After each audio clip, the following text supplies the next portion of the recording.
Hey, everybody. Welcome to another episode of the System2 podcast. Today, I have the pleasure of speaking with John, who is the Chief Operating Officer of CTS Financial Group.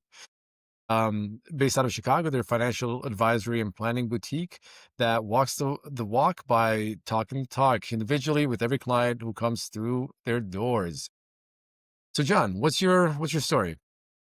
Oh, thanks for having me. Got here in quite an interesting way, right? I grew up in Chicago, born and raised, and the day I turned 18, pretty much, I guess shortly after that, when I finished high school, I immediately moved to the West Coast, moved to Portland, Oregon. I am a lifelong snowboarder, and needless to say, there's not many opportunities for that in the Midwest, which brought me out to Portland. Started in Portland because I wanted to change the scenery, and the major mountain that was near the university that I went to was actually a glacier, so you could snowboard year riding in the summer, riding in the winter. It's what I wanted to do. What was Portland like back then? What year was this? This was in 98. So I was there from 98 to 2000, and then I transferred and I moved to Denver. It was a wild time, right? It was much different than it is today, much different from what I experienced growing up in, the urban jungle of Chicago. One of the things, a funny story that I often tell people is when I went out there, nobody honked their car horns, right? Like if you were in traffic or somebody wasn't paying attention, you just sat there. Nobody got mad. No, nobody honked. Nobody threatened you or anything like that. So it was quite the change from what I was used to, and there was a much slower pace of life, which was interesting, at the time, but ultimately not something that I had been looking for. And as I continued on, academically, I loved Portland, but it wasn't the place for me. So I slowly started migrating into more densely populated metropolitan areas. And after the first 2 years, transferred to Denver, University of Denver, to complete my undergrad, and then I moved back to Chicago. What were you studying? I was studying design, mass communications, and sociology. I have always been very interested in human behavior, and it gets into a lot of how I deal with asset management, which I'll get into, but that was always something that was really super interesting to me on an individual perspective, psychology, as well as like the group think in terms of sociology. Do you remember at what point in your childhood you realized you're interested in these topics? My childhood was, like many other people's childhood, right? Most people, barring a traumatic experience, and we've certainly all had traumatic experiences that shape our childhood. It was good. I had a loving family, a supportive household, but a lot of the events that I saw around me, I would wonder why an individual or a group of individuals would act in a certain way. What I was told, growing up was, from my parents, what I was modeled from my parents was that it was all based on the individual. And the more I experienced in life, the more different cultures that I was able to, integrate myself with and view, I saw that it wasn't that simple. And that led me to studying social sciences, and the application of social sciences is very far reaching. I think it plays a tremendous role in wealth management for a variety of different reasons, and that kind of got me going in studying social sciences. And as part of that, because obviously communications is a critical role in all facets of business, I got into the electronic music scene when I was in high school. One of my friends who is my roommate he was from Amsterdam, and I grew up in terms of music. I've always been a big music guy. He introduced me to a lot of like Dutch gabber, kind of like hardcore techno, which was really not popular in the United States. And I really liked that scene because, I came from a scene, I grew up skateboarding and snowboarding, and that, in terms of music is really dominated by a lot of hip hop and punk and heavy metal. And then when I was introduced to electronic music, I saw that one of the really interesting components of it is it brought people from all different walks of life together.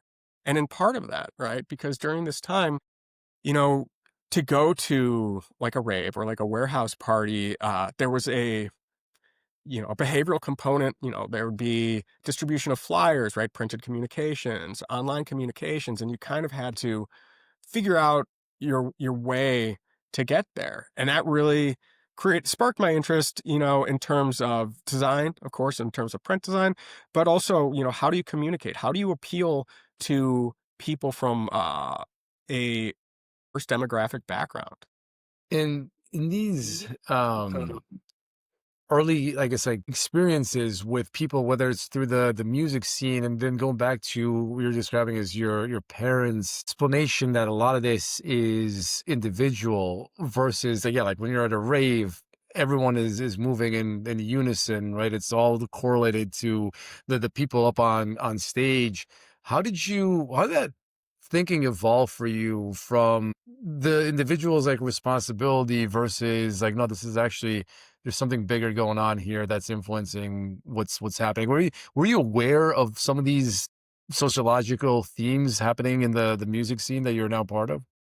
Um, that's a good question. I think that I was subconsciously aware, but bringing an academic mindset to it was a bit different, and that's why it really helped to broaden right from a psychological component to a sociological field of study, right? Like, I think that people, particularly in, US culture, like to assume that everyone is an individually minded and they will make their own decisions. But, groupthink is what dominates, a tremendous amount of human behavior. I mean, that's not just in the United States, but that was my first dramatic realization of it. And it was just, and maybe that's a generational change, right? Like, I don't want to dog on previous generations, but there was kind of always the mentality that like people are individuals and they will always do what's best for them. And I get that, right? That's human nature. But also a big part of it is, you view people who you admire and you see trends that are happening in the group environment, and that will shape your decision making process.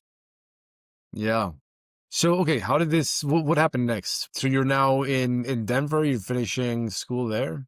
Yeah, I moved to Denver to finish my undergrad, and things were going well. And then a super challenging event happened that really, it was a pivotal moment in my life. One of my best friends, who I was very, very, very close with, tragically died when I was 21 years old. And it was a complete shock. Of course, it really changed my perspective. A lot of people I was around at that time were, quite honestly, they were partying too much. People were taking too great of risks with their health. And my best friend passed away. And at that point in my life, a couple of transformational things happen. And again, observations of human behavior. Of course, it tremendously fractured uh, the friend group that I had at that moment. And I saw some of my friends really go off the deep end and seek solace through substance abuse. And at that point, I realized that that was a short-term solution to a long-term problem. Not a healthy one, but people would do that to kind of pacify any challenges they had. And at that point, I knew that I needed to do something. And so I left Denver and I moved back to Chicago and really threw myself into martial arts and really got more and more interested in financial markets. And did you just to kind of go back to your friend's death, because that's obviously like a very pivotal point in your life. Like, what was it about it that impacted you guys so much? Was it sort of like the cause of the death, or that it was just like so sudden, and especially at that age, like you think you're gonna live forever? I mean, obviously, like death impacts everybody, but I don't know. Can you speak a little bit more to how like that ended up influencing you guys and how that group dynamic changed? Oh, well, I think that, when a tragic event like that happens, there are a few things that we think about. Of course, the cause of death being an overdose comes with a tremendous surprise. And at that age, we all think that we are immortal, that we are going to be here forever. And the risk reward ratio is greatly misaligned. Seeing that happen, and the fact that it happened to somebody who, quite honestly, was his father was one of the most prolific Forex traders in the history of the United States, had tremendous, tremendous background, and he had every advantage in life, right? For whatever he wanted to do. Like Icarus, he flew too close to the sun. And that really just, it showed me, it was the first instant that showed me how precious life is and how quickly things can change, and that I have an obligation to grow from it, because the opportunity is to, or not the opportunity, but the reality is that many people can either go down that same path, or they'll have to choose something very difficult in their life to get them out of that.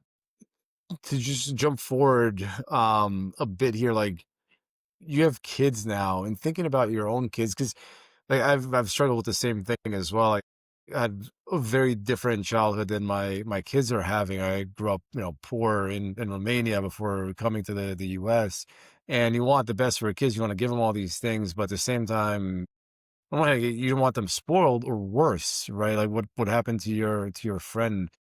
Has that changed or influenced how you think about children and the privileges and all the things you want to help them out with versus weighing like the consequences of that kind of lifestyle? It absolutely did, and it continues to do that, and that's one of the components. One of my greatest accomplishments in life is my children. What I always say is, you know, uh, if somebody compliments me on my daughters, that is the greatest compliment you could ever give me. You can say that I'm the most handsome guy around or whatever, stuff like that. It's great. You say something nice about my kids, and it's a reflection of them, and therefore it's a reflection of me. But seeing this stuff happen really changes many things in how I want to raise my kids. In the situation with my friend who passed away, there was kind of this sentiment that, he grew up, very affluent and had, everything within arm's reach, but that wasn't quite enough. And what it made me realize was that it's nice to have nice things. There's no doubt about that, right? Especially, we work in the finance world. It's the bedrock of what we're doing, but it's much it's much more than that. And so that made me shift gears when I had my daughters to reprioritize life goals. And they expanded pretty dramatically outside of just assigning value to, you know, rate of return on my portfolios. It's much broader than that now. And that's something that, I don't want to sound, dark, but about it, but my friend's passing as heartbreaking as it was and continues to be, I feel like it saved me to a great degree. Why do you say that? Like in what way has it saved you? Because it forced forced my hand to reevaluate the choices that I was making in life. And it forced me to focus more academically. It focused me to get into other areas to enforce discipline, right? Like immediately after that, after my friend passed away, I threw myself into martial arts. I've been a lifelong martial artist, and I focus on Brazilian Jiu-Jitsu and Muay Thai kickboxing. And it's really been transformational in terms of, obviously, physical wellness, but much more significantly, emotional wellness. And I feel that there's a lot of lessons to be learned in focusing on art forms like that, right? Like it's in an environment, particularly in the United States, where it's debatable that ethics and morality are changing on a daily basis, right? There are certain components in the framework of martial arts, discipline, respecting, your elders, accountability, that I think are applicable to every area of life outside of not just on the mats, but, in business, in just how you approach relationships with people and how you conduct yourself as an individual. It's a really fascinating subject for me about how people form communities and group bonds. And there's something that comes up in a bunch of my conversations where it's like, yes, you bring people together, but oftentimes if there's a physical component to it, that ends up strengthening the bond. And and to your point, when you're practicing like the martial arts, you're like, yes, there's obviously the physical component. You leave tired, but you're also like working with all these other people and you're getting better together. You're sort of like going through the suck and the struggle together. Yeah. And you come out of it with stronger bonds, like, respect. And I would imagine it's not just for the elders, but it's for other people that you're in the class with or training with. I'm curious, yeah, what's your take been on that? Like the role that working out these like physical components have had in creating social bonds within your friend groups. Well, I think that, you know, of course, as we were saying, the physical component is great, and then of course you get the adrenaline and everything like that motivates. But one of the transformational components to me is you get in there, and there's a couple of things. And some of the things that I tell my daughters in terms of boxing, which they don't do now at this point because while they're cognitive development continues to be of paramount importance. I don't know how much I want them to get hit in the head, but in jujitsu, particularly, you have to learn how to recover from defeat. And that can be. There's a lot of complex emotions in that. Humiliation. You'll see, a small competitor best a big competitor, and then what's involved in that? The big competitor, for people who don't train, automatically assume, well, the big guy's going to win, and then if you lose, you have to recover. So the way that I look at it is, you never really, you either win or you learn something. And I think that is a valid perspective for anything, right? Whether it's trading, right? Architecting a certain portfolio in a way that if it doesn't go according to, the initial strategy that you intended, if you put your work in and do your best, people make mistakes. Human beings make mistakes, but it's how we recover from that. It's not as simple as just saying, my intent was good, and so I don't care about what the outcome is, right? Everyone should have good intent. If people, sociopaths don't have good intent, but, most people have good intent in what they're doing. And the challenge is if the intent is misaligned with the outcome, it can create complex emotions, humiliation, a lot of stuff that many of us have dealt with. But what do we do from then on? It's difficult for all people, myself, like nobody wants to feel humiliated, but that's a fact of life. So recover from that. And we have to continue moving forward and create realigned strategies based off of what we've experienced in the past. Yeah, speaking about these sort of like mistakes and pivots in your life, you had mentioned that after your friend's death, that caused you to go down a different career trajectory, a different path in general that led you to finance. What would the alternative have been had he still been alive? Like, what was sort of the path or career or life that you you were most likely gonna head down? I was really interested in design, as I was saying, and when I finished undergrad, I started working at Deloitte, and I was doing a lot of design work for like Fortune 500 companies, and I kind of had this idealistic notion that I was going to get in there and I was going to just be as creative as possible, be the next Paul Rand, and when I got there, I was, handed like a 150-page like spiral bound deck that was like, you can only use these shades of colors, you can only use these typefaces, and like it kind of the restrictions in it were different from what I had expected. And of course that makes sense, but I was a young man and I thought that I was, going to do whatever creative stuff that I wanted to. But the whole point of it was that I was trying to communicate an idea. And I figured that if I was going to try to communicate an idea and try to influence people to believe in the service or the product that I was looking for, then maybe there was the opportunity to do that on a different scale, in a different way. And financial management has always been something that has been of interest to me. I started in finance when I was very young. It was something that was of critical importance in my family growing up. I have always felt that the way that financial literacy is taught to people could be misleading to a great degree. It's not as simple as focusing on capital appreciation. It's not as simple as, you know, one of the ways that I run the firm now is, although I am wearing a white shirt, a white collared shirt, like that's not, that's not a requisite. I'm glad that I don't have to wear a suit to work anymore. I want to create an environment that is different from the traditional, oak paneled boardroom, right? Where, people think you have to wear, a three-piece suit and, shine your shoes and, wear a nice dress to come in, right? Because personal finance is just that. It's very personal. And I don't think that people should not have the opportunity to create fiscal solvency based off of, demographic differences or where they're in life. So one of the ways that I manage the firm now is we believe in the acorn that turns into the oak tree. Many clients that we have been blessed to have, they come in here with a modest amount of money in the beginning of their career. And if we talk about, the back end of managing that, right? Like if somebody comes in with with a smaller account, let's just say like $50,000, right? Which from a revenue perspective for us, right, is not, that's not keeping the lights on.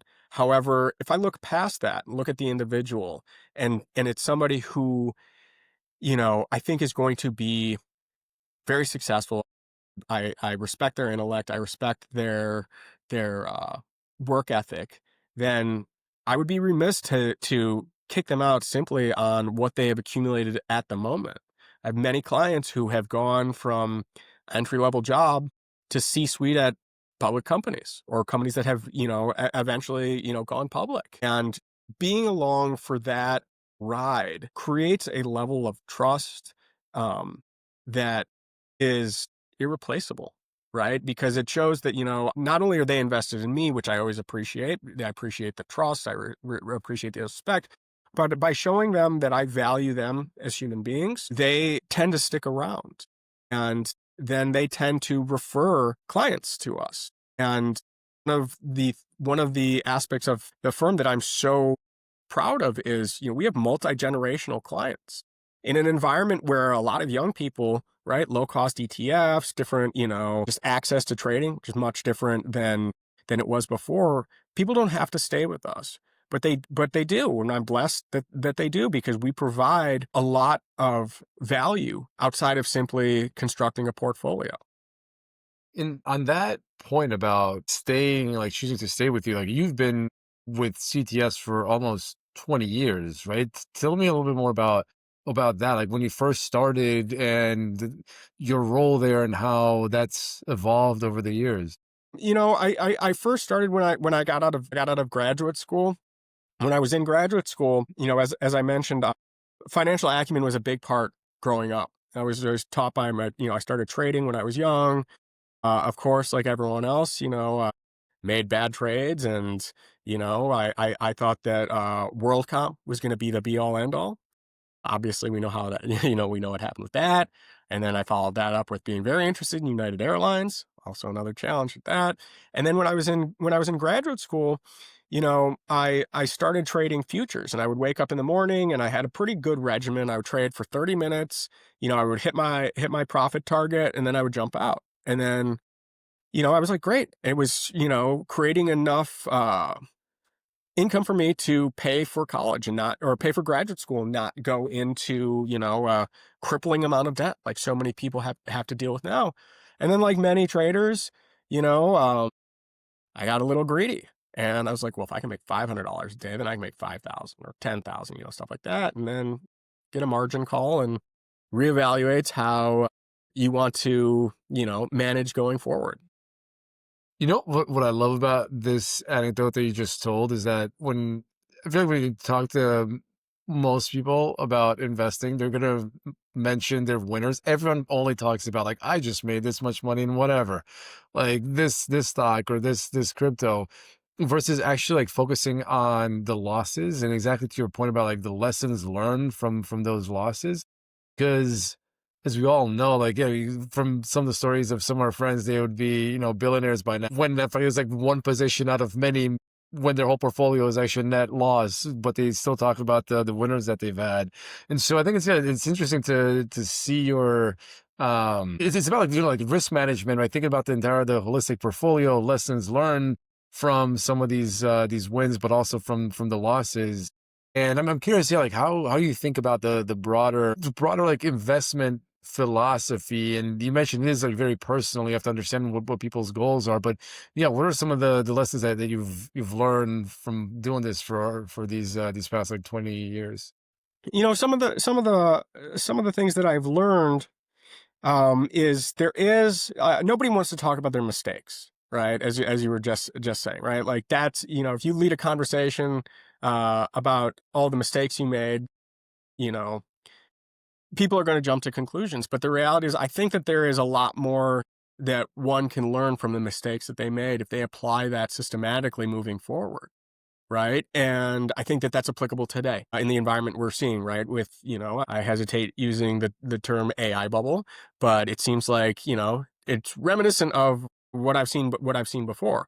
Is it, is it changing the future? Without a doubt. Anyone who says different would, I believe, would be incorrect. But, we have to look past that. And so if everyone is focusing on a handful of companies that are creating the greatest growth in terms of GDP. Well, what about everything else? It doesn't speak to the strength of the economy at large. And if we're only focused on our winners, then we're going to be biased in the investment decisions that we make. So I think it's very important to look at what didn't work and grow from it and not focus on the humiliation. I mean, yes, during that time, what I say to, a lot of my clients is, yeah, I wish I would have held on to Amazon when it was just a bookstore, right? And, everyone knows what that is now, right? And that's just something that's easily approachable. Everybody knows what Amazon is. But, it's important to reflect on the challenges and the mistakes that we've made in the past concurrently with our triumphs. And that I think will continue. If one continues to refine that, we'll get to an optimal strategy. It'll still need revision, of course, as market modes change. But I am not of the mindset that, we have to forget about the mistakes that we've made in the past. We have to learn from them, not forget about them. Yeah, and then to that point, I believe you started your career there in 2007, right before the big crash. Talk to me about your journey, like some of the things you've seen a decent amount of like market cycle. What's that been like? What and how has the company changed over the years in response to what's been happening in the broad? It's changed in a lot of ways, of course. Seeing these black swan events really, it's interesting because I think that you know, it creates an interesting opportunity in terms of growth, right? When we're in a bull market that has tremendous concentration risk, everyone's a genius. Everyone can, you throw a dart at the Wall Street Journal and, pick something and it's going up. But when you see something, like the lending crisis, the drawdown from COVID or anything like that, a couple of themes, that I've noticed at the firm is that clients really they look to me for help. And one of the things that I feel so blessed to experience is a lot of these clients, right? Nobody wants to lose money, but if I as an investment advisor and portfolio manager, if I show them that, I have their best interests in mind, which of course everybody should, but not everyone is a fiduciary, unfortunately, you know, that I'll help them get through it. And so, speaking of COVID, right, as a recent event that was really, really wild, I had some clients who were very mad, right? Of course, you saw the market draw down, 38, 40%. People are freaking out. But I had a greater amount of clients who were like, thank you. Because in the maximum drawdown during that time, my most aggressive portfolio was down 14%, right? Nobody wants to lose, that's for sure. But 14 is a lot better than 38. That was a transformational moment in, how we manage portfolios. And since then, there have been a lot of changes. We're an active management firm. And as we saw earlier in the year, in the tremendous drawdown after Liberation Day, that scared a lot of people. It scared, and that was something that scared generations of investors in many different ways, right? We didn't know if we were going to see, kind of another COVID event where we went down 40%, markets went down close to 20% in a very short period of time. And then, there was a V bottom recovery. That's something that was honestly quite surprising. I've never seen this complacency in the market like we have seen recently.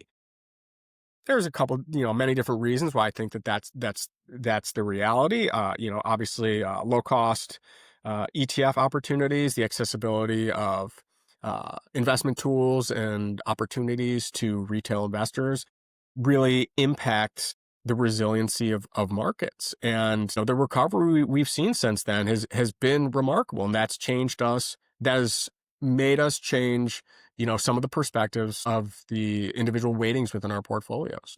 To see more about that, so you're saying that because retail investors have an easier time accessing the markets now, that you like are seeing faster rebounds? Why? Yeah. What do you think that is? Like, what's the, yeah. I think that there's a couple of things that have crossed my mind about that. I think that one of the challenges being in, a restrictive rate environment, right, where many young investors aren't, people aren't buying homes now. Like if you look back at over the past 50 years, at mortgage rates, right, like 7%, 6% isn't that bad. But try saying that to somebody who has a 2% mortgage, right? And so I think you see a lot of people who have, I don't want to say abandoned, but, at least in the short term, the idea of home ownership has kind of gone away.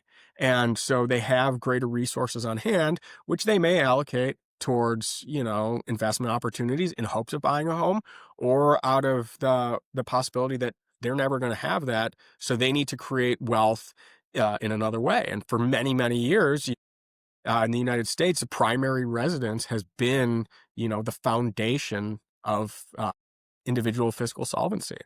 So I think that creates a lot of inflows into ETFs. I also think that, there's a lot of people who want to catch up. They want to, kind of take things and, into their own hands and create an opportunity for themselves. If we're in an environment where there is stagnant wage growth, people need to look outside of, the traditional, well, I'm going to work this job from, 40 hours a week, which is obviously misleading. I don't know anybody who works 40 hours a week anymore. I think that human beings have been forced to evolve in terms of how they want to create fiscal solvency on an independent level or on a family level. How do you do your research? How do you, what's your, or talk to us about the process through which you guys figure out what to invest in. I imagine it's particularly harder because it's not just one portfolio across all the clients, right? You also have to take into account the clients, individual clients, risk appetite, even if that client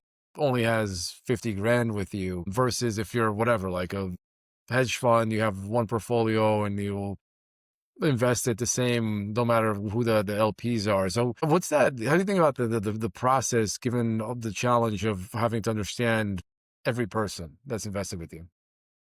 That's a great question. So, of course, with the smaller portfolios, and our average portfolio size is close to 900,000. So, at that level, we can employ a lot of strategies that aren't bound by a limited asset level. But if we're saying and technically our minimum is 250, although we'll make exceptions, right? Because I don't want somebody's fees to be erode any appreciation that they have. Right. So on a case by case basis, we will make exceptions. On the lower end, I think that people are interested in market exposure. So a lot of that the focus will be less volatile portfolio options. And I think that risk tolerance is, as always, is a very interesting topic that changes very frequently, especially based off of life stages. Right? It's not just simply personal asset accumulation, but if somebody, for example, I was talking to a client she's 55 and she she was from a creative background. She works in fine arts, and she was talking to me about her expectation for rate of return was greatly misaligned with where she is demographically and psychographically. And so instead of, in this example, this was a good example of having to flex creativity and communication skills to understand what was going on. And so if somebody is 55 years old, right, and they have limited financial resources and they're expecting, 100% return a month, balanced portfolio is not what you're looking for. But if you dig deeper into that situation, I could see an individual, very, very nice woman, who is scared and she is trying to catch up, right? Because she believes that she is behind the curve. She is behind people that she, is friends with, people she works with, and stuff like that. And that is very dangerous, right? And that's kind of been, that sentiment that, individuals need to get more conservative as they age. It's not quite that simple. There's a lot to that. The family structure will dictate that. Obviously, assets accumulated will dictate that. But, you know, will try to service portfolios based off of client needs. On the other side of that, I had just the other day, I met with a client who works for a mega cap tech company, and you know, tons of RSUs, lots of employer stock opportunities, and his goal was, and I admire this tremendously because he wanted an ex-US portfolio that focused on obviously hedging against inflation. I know that inflation is coming down in this country. We'll have to see what happens. There's a lot on the horizon, but, his expectations of what he wanted in a portfolio was something very different from what my other clients have wanted historically. So we created a custom portfolio in this case with, different sleeves to appeal to realities that he wanted, a lot of short duration, a lot of exposure to liquid real assets that a lot of clients, quite honestly, would either not know about or would not be interested about. So that's one of the things that I really love about my job is, we're in a service industry. I want to, I'm not here to tell somebody that this is the way that it is just because historically it's been that way. I want to listen. I want to hear what their goals are and how I can help them reach those goals. What so how did you handle that situation where that 55-year-old client had FOMO and wanted to catch up? Is it like, do you try to give that, like high risk, high potential upside portfolio, or is it more, I don't know, just counseling, trying to talk people off a cliff or make them realize? I would imagine too, this is, a lot of people say this, there's the wealth that you see is not real wealth. That's like spending, right? The real wealth is stuff that you don't see, that's with you. And so she realistically might have more money saved up than her flashy friends that are spending it all on whatever, houses, cars, and parties. And you're in a cool position because you actually get to see some of that. You see some of the diversity to be able to like better benchmark and let her know, like, you're actually probably not like your average compared to some of the other people in similar situations. So yeah, I'm curious how you handle those kinds of conversations and how much of it is the financial and engineering piece, like you're just talking about this client who wanted ex-US exposure versus more trying to get at the root psychology and try to see, like, is this an unfounded fear, or is this something that we should try to address? Yeah, right. One of the challenges, right, with this my client who, let's just use 100,000 as just as an easy number. If I, put her in a leverage strategy, for example, and the risk of it is tremendous. Would it be nice if you could turn that, again using simple numbers, 100,000 into 200,000? Yeah, definitely, that would be great. Let's strip out all the tax complications with it. Much more detrimental if she lost 70% of that. And that's where I think that my background in social sciences and communications really come in to explain that. And upon further, speaking with her, because as you can imagine, that phone call, comes in and it's a hot phone call. There's a lot of emotion in it. She said, well, why don't you, why am I not seeing, 70%? Why am I not seeing this and this?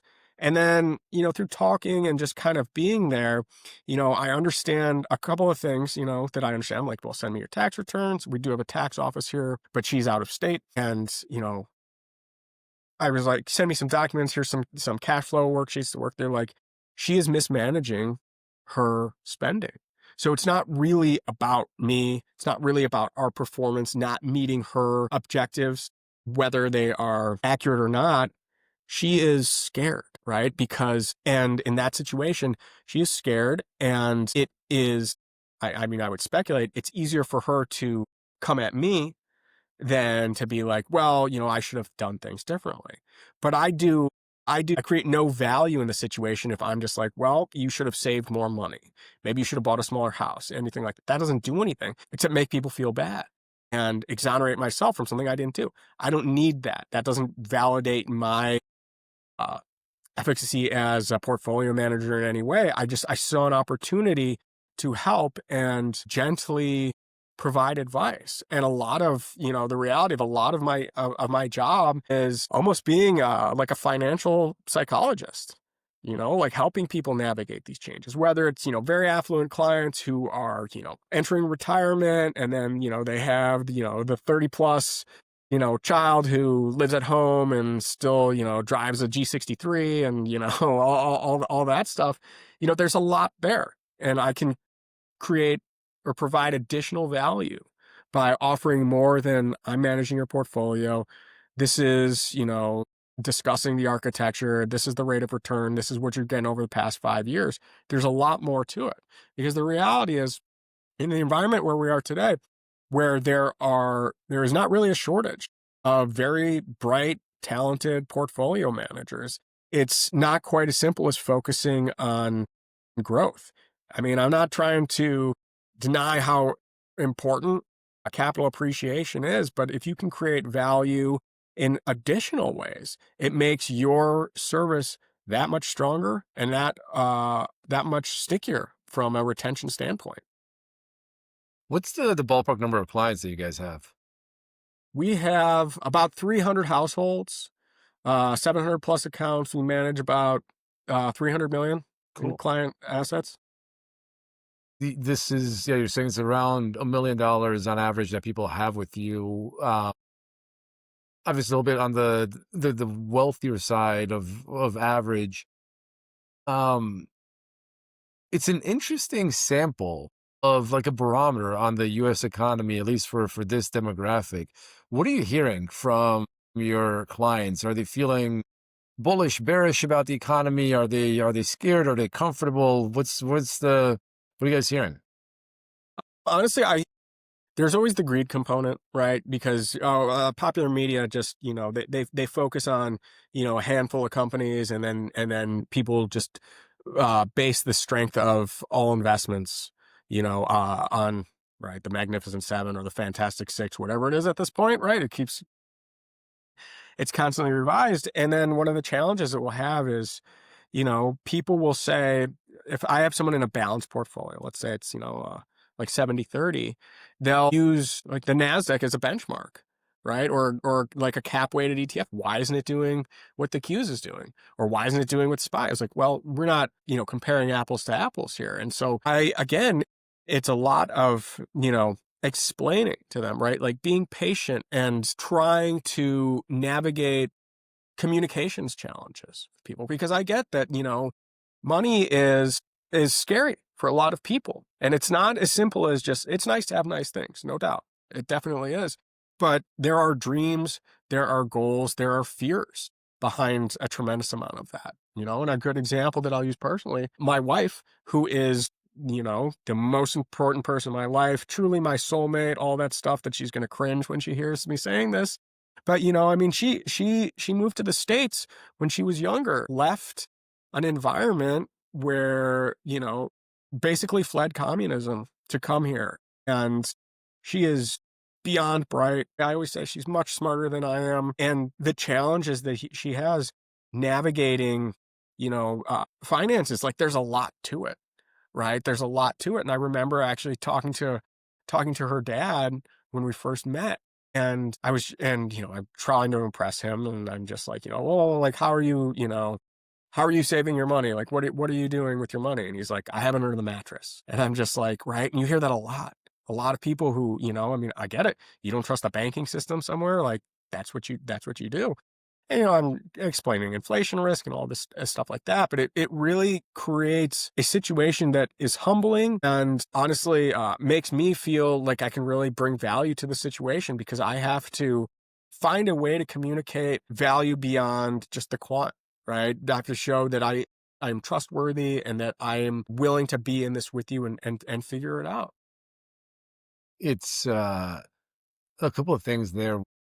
Just reminds me of some of these studies that they've done around how much of your financial risk taking and philosophies based on your childhood. People that grew up in the Great Depression were much more conservative. People that come from former communist countries like my dear home country, and you end up having a very different attitude towards whether it's, yeah, like the financial institutions trust in other people, or just self-reliance, like, fuck, I got nobody else but me to count on. I'm just going to make sure that I can take care of the people that I care about.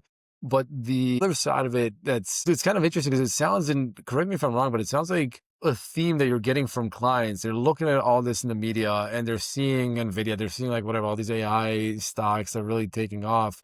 And there's an element of FOMO that why isn't my portfolio like that? But another way to interpret that is like it's almost like it's a risk on environment where they're willing to be more aggressive in their strategy because they're seeing these very large returns elsewhere. Is that a fair assessment? Like they will be tempted to be more aggressive because of some of these larger returns that they've seen, or are people the opposite? Or are they actually like scared about the future and they're kind of happy to be, to be more conservative? It's an interesting situation because there is a tremendous FOMO, right? Right, people see what's happened with Nvidia or, cryptos, which is something that, we just started to have access to, right? Because it's unregulated security. So now in an ETF wrapper, it's an opportunity, for my clients. But there's a tremendous amount of fear of missing out, which again, I think misaligns people's risk tolerance. The reality of that is, so if I talk to clients about, I mean, a common theme, right, is we're due for a rotation, right? It's just, that's the reality. I think the market continue to move up. I do. But, I wouldn't personally, in an effort to decrease volatility and increase diversification principles, the idea of seeing sector rotations is something that doesn't make me nervous. When you talk to clients about that, it can be very challenging, right? It's very hard to communicate with somebody and say, yes, AI is working now, but, I think that there's an opportunity in healthcare. I think there's an opportunity in financial services, right? People don't really want to hear that, or many people don't want to hear that because that indicates that it's not always going to be straight up a parabolic, up movement in price. So, do you mind touching on did you give us your view on the economy, some of these sectors, like the rotation that you mentioned? Like, what is it that you're excited about that you feel other people are not pricing in yet? And you already started mentioning some of this around AI, but what's your broader thesis right now? I mean, I think that some of the interesting opportunities that will be coming back is, the different flavors of fixed income, right? Since COVID, anything on the longer end of the curve hasn't been the most interesting. We've had a lot, what was very successful for us, during COVID, coming out of that was treasury ladders. That was something that was great. Obviously, the yields from that are fantastic. Nothing to complain about that. But that was also a psychological component that built, comfort in the minds of clients. And now that reality is going away, we are obviously in an environment where rates are coming down. Whether they should be coming down quicker or not is certainly debatable as we continue to ingest inflation data, the employment data, whenever that comes out again. It creates definitely a challenge for, the FOMC. But I think that a tremendous opportunity is going to come back to fixed income, which I like. On the equity side, I think that again, financial services, I think that, healthcare, I think there are a lot of opportunities in these sectors that have kind of been dismissed because, it's hard to, if you see something that's moving up, 40, 50%, it's hard to get excited about something that is, sub 10. And that's where I think I can bring value in, right? Because I'm not looking at what's happening. I'm looking at what's happening right now, but I'm also looking at what is going to happen 6 months, 12 months, 2 years from now. Yeah, what is it about healthcare and financial services that are exciting to you now, besides the fact that you feel like they're not getting enough attention? I think that healthcare has a lot of problems in this country, and it's really had a black eye. Financial services, for example, on a consumer level, there's a lot of pent up demand for lending, right? Whether it's buying a car, buying a home, stuff like that. And I think that will really offset any loss in profitability from a reducing rate. I think that there's a big opportunity there. I think that will impact obviously not only home buyers and, people taking out personal loans, but it will create growth, corporate growth on the smaller level. It's something that I think is really, I think there's a lot of opportunity there. I think that, and we see, or if you look at price movement, you'll see indications of it, and then there'll be a quick retracement. But I think that's the environment that, will be much more appealing. moving forward. I think that will provide opportunities. I love the idea of, I know that, the White House talks about bringing a lot of factory work, agricultural work back to the United States. It's a lovely thought. I can tell you with confidence that my daughters have never said anything about working in an industrial environment. But I do think that, if it works, that would be great. I think that's one of the challenges in the United States is there's kind of this sentiment that unless you are sitting at a desk wearing, a suit and tie, that you are not creating value. And it's way more complex than that. Europe does a great job of, you know, really extolling the virtue of work that is, I don't like to use the term white collar, not, blue collar work. There are opportunities for, you know, fiscal solvency everywhere. And in the United States, there's been, a lot of sentiment just like, go to college and figure it out. You'll figure it out. Well, that's a lot to take on. You expect somebody who doesn't know what they want to do, go to college, spend $250,000, and come out in debt, and then what? And then they're already behind the eight ball. So I do like that idea. I don't know how probable that is. I guess that's something I hope I'm wrong about that. When you're investing on behalf of your clients, are you doing more of these like ETFs or just broader portfolios, or do you also pick single name stocks depending on what they're looking for? And how's that mix play out? Like if people want an exposure to one of these themes, is it always like more diversified, or can you pick a couple of like single names for them to have greater concentration in? Well, we do it all. So we will have, we run about nine broadly offered portfolios that will range from 100% exposure to fixed income to 100% exposure to equities. And in terms of equities, we will have portfolios that pick individual stocks, right, and have different individual strategies, as well as, more diversified ETF and mutual fund based portfolios. Got it. Interesting. Um, Where, if you take a step back and think about the RA business in general, you already mentioned or alluded to some of the themes in terms of competition from ETFs. So we have all these, whatever, like Robinhood, all these platforms where people are looking to do more of this themselves. But then you also talked about the importance of having someone that you can call when you have questions or when you're just emotional about something. Talk to me about the business itself and how that's evolved and where you think that's going to continue to go.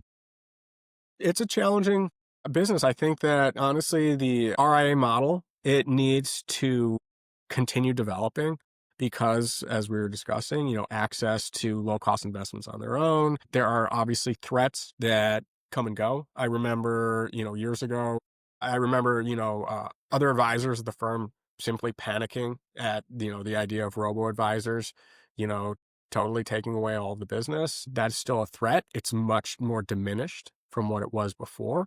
Is there utility there? Is the ubiquity of AI creating different situations? Absolutely it is. The way that we combat that is, strategic alliances, looking to grow, M&A opportunities, consolidating, with other firms to leverage, human capital resources as well as, client books. It's a moving target. That's actually one of the parts of the job that, I find really enjoyable. I never shy away from a challenge. I am really just because something was the way it was doesn't mean it's the way it should be. So I try not to get, you know, too caught up on the fact, right? Like one of the challenges in terms of like wealth transition is that many clients that we have, right, if their parents are passing away or there's just like, generational wealth transfer, it is up to me to show the younger generation the value that I can provide, right? And that's a challenge, and that allows me to flex creativity and communication skills, and I want the best for my clients. I'm not the kind of advisor. I don't want, I'm just, if I can't provide something for somebody, if they're looking for something that I can't provide, and they're respectful, and of course I'm respectful, and it's not the right opportunity for them, I'm all right with that. I don't take that as a personal insult. I believe in always leaving the door open. I've had many clients leave and then come back because, to your point, having somebody to speak to is invaluable. In a bull market, yeah, I mean, everything, having everything in, a leveraged ETF is great. But then what happens when you see a 10% drawdown? People start panicking and people get frozen. And that ultimately creates an opportunity for us. It ultimately shows the value that we can provide, and it really dictates how we move forward in the future. And how do you think about new client acquisition? Because I would imagine a big part of it is like as the portfolios are growing over time, like the example you gave in the beginning of a $50,000 portfolio grown to $1 million over the span of whatever years as someone's career progresses. That's one way to grow your AUM. But how else do you think about that marketing? And then yeah, now it's I'm curious also about social media because you see these people that are like going out there like activists. I forgot what sort of like the influencer investor combo where they're going out there like posting about some of the stocks that they like or don't like, and that's sometimes like driving up the stock prices themselves. And it's a very different way. And most, I mean, there's been regulations against this kind of stuff for a long time, and some of these things have eased up a bit. But I'm curious, yeah, how you think about like marketing, how you think about bringing on new clients in today's age. Um, you know, it's interesting because I just had this conversation with somebody about, I always have to stifle my laugh, but someone's like, well, I heard on TikTok this, this, and this. And I'm just like, well, I'm like, why don't you send me the person, and they'll send it and they'll be like, you know, this guy, has 2 years of college, no financial designations. And like, that's how you can talk about it, right? Because having, educational and like financial designations, like if I go on TikTok and I start, giving out unsolicited investment advice, I get in a lot of trouble. They'll crush my business. They'll take away my designations. And so, but it's interesting because I don't view it as all bad because it creates an opportunity, right? I respect that people look for more, want to grow. And that gives me an opportunity to show the value that I can provide. I think that in terms of marketing, it continues to be a challenge, right? As most, the big banks is, we are not JP Morgan. It is difficult to, compete on that level. And so again, this is an opportunity for us to show value in a different way. And, again, and that gets into the whole M&A component, right? Like the bigger we are, the easier, obviously the more resources we will have for marketing, and a lot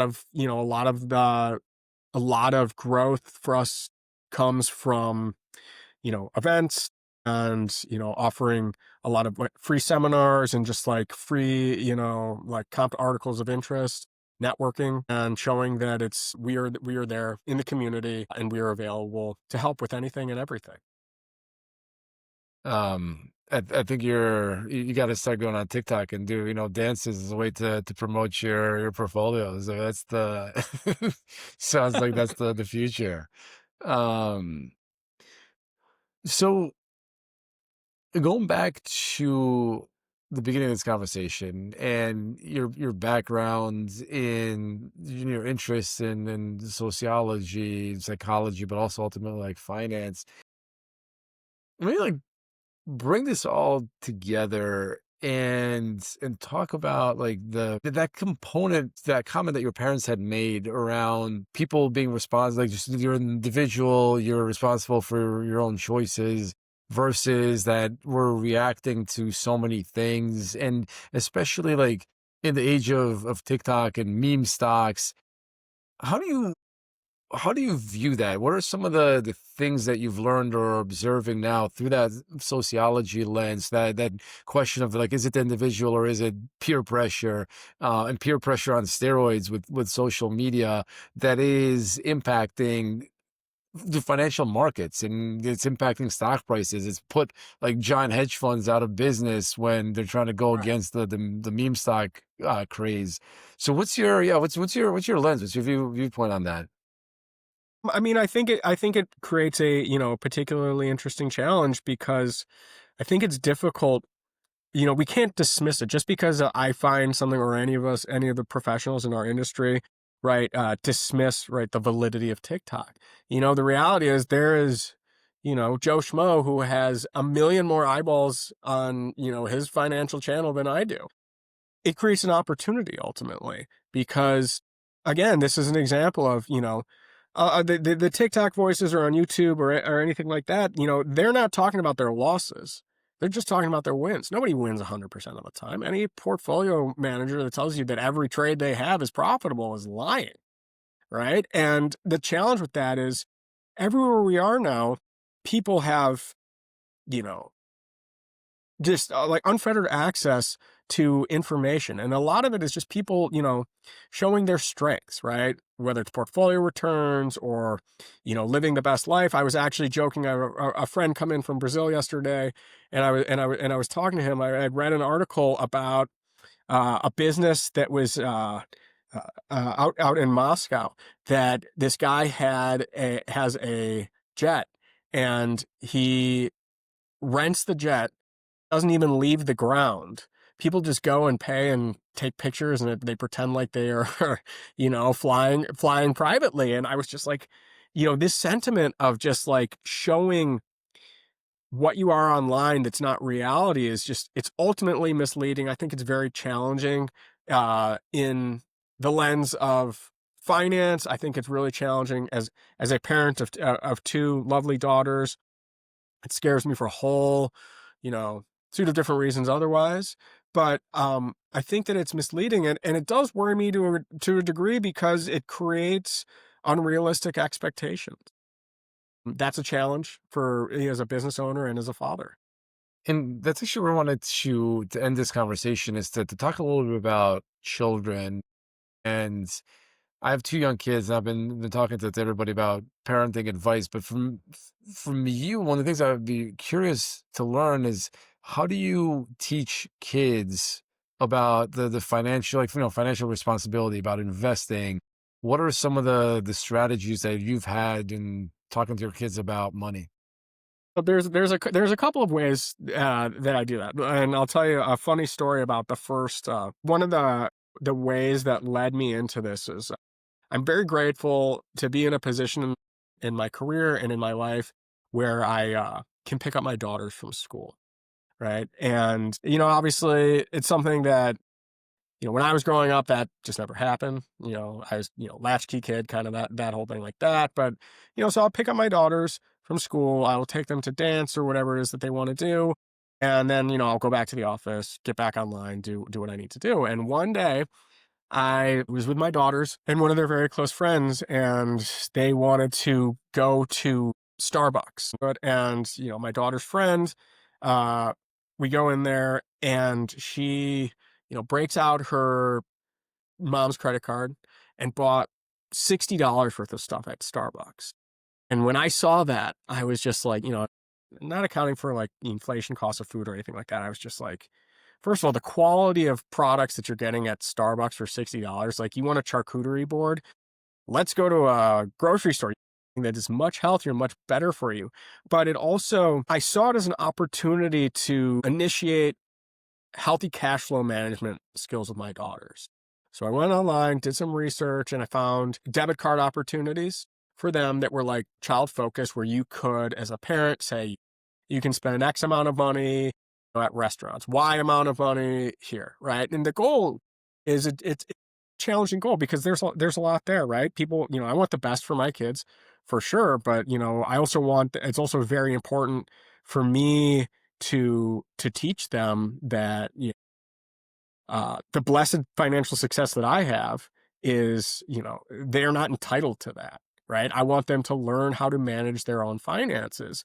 And so this was just a really early entry into teaching them, what to do with their money, right? You want to go out, girls, and buy a boba tea for $11? Great. I want you to enjoy it. Maybe not every day.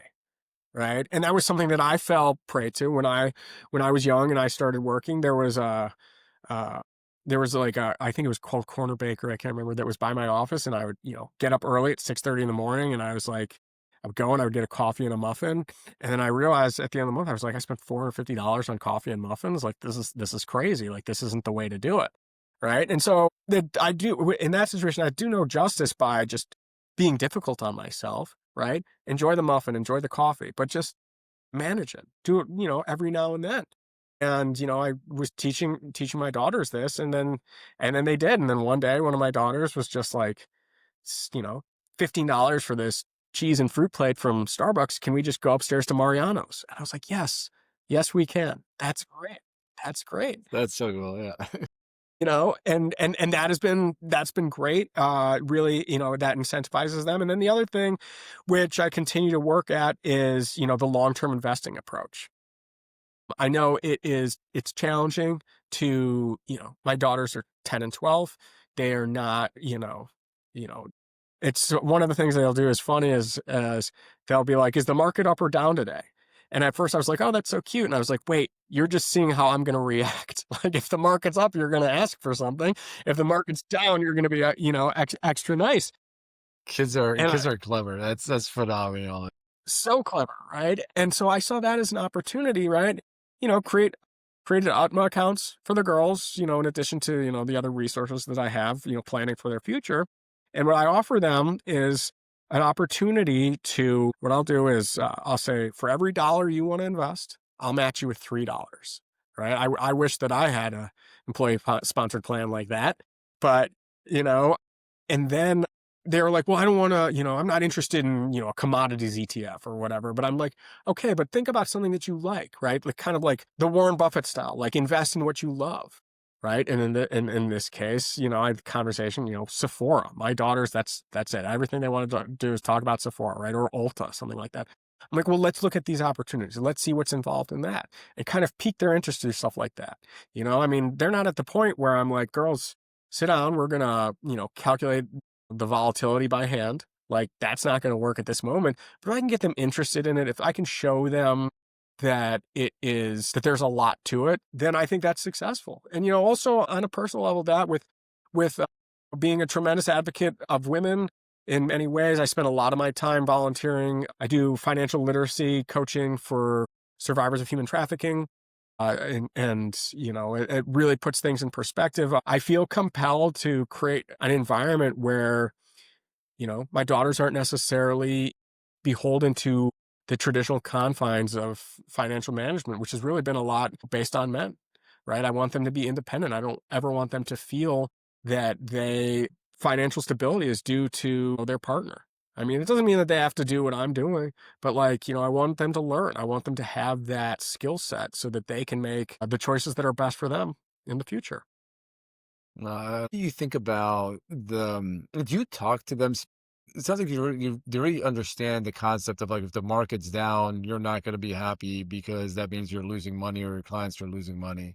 At what point or what's your strategy around letting the kids in on your financial situation and understanding because it can seem like, oh, like the bank of dad is unlimited, he can like 3x my money at any time and it's not a big deal for him, but that's obviously not the case, right? And Sure. there's despite the fact that it's like, in absolute terms it's much more than they might realize, or I mean, they might not even have a concept of like what is a lot or what is a little, but giving them that sense of like, yeah, even like the bank of dad has limited resources and some days are pretty bad, some days are great.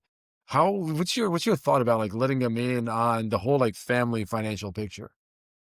I let them into uh, a degree. I think I let them in more than a lot of people, but one of the components that I'm very focused on is not transferring my anxiety or my concerns onto them, right? And that's when I first heard the market's up today, like I was like, oh, that's so cute. And then I'm like, oh wait, you guys are digging deep. You guys are like, your dad's gonna be short tempered. Dad's, this isn't the time to do it. So I don't want to transfer my anxieties onto them.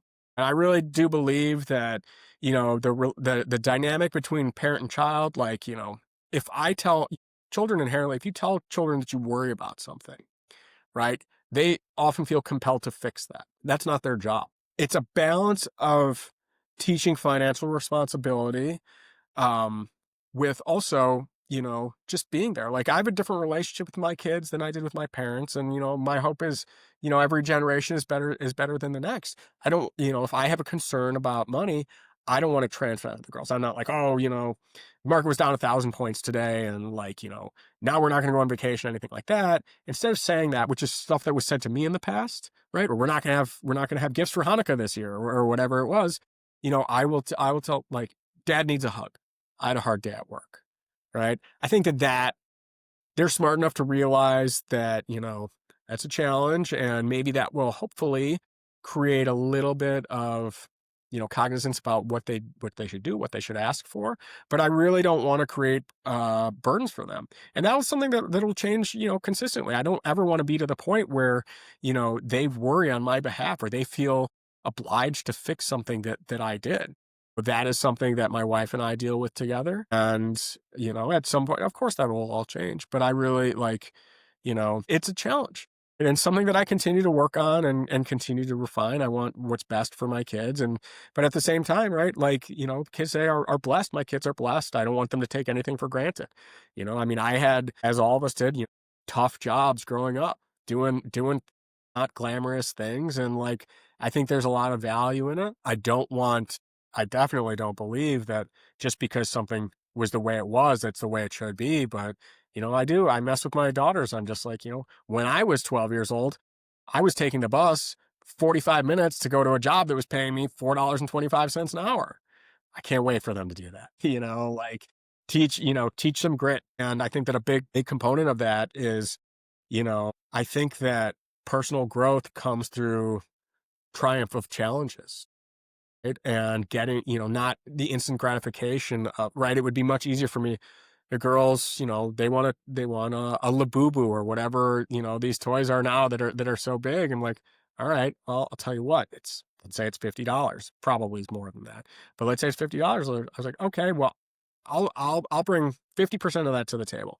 How are you gonna do the rest of that? How are you gonna bring it up? You have savings. You want savings from that, or you wanna work, you wanna do something around the house, right? Like my eldest daughter, he during a school break, brought her into my office. I'm like, you can start collating papers. You can start, and just kind of like teach them the value of working hard and that work isn't always going to be glamorous. But if you want it to be glamorous, then you have to, really go after it. And then you'll get to where you want to be, whatever that is.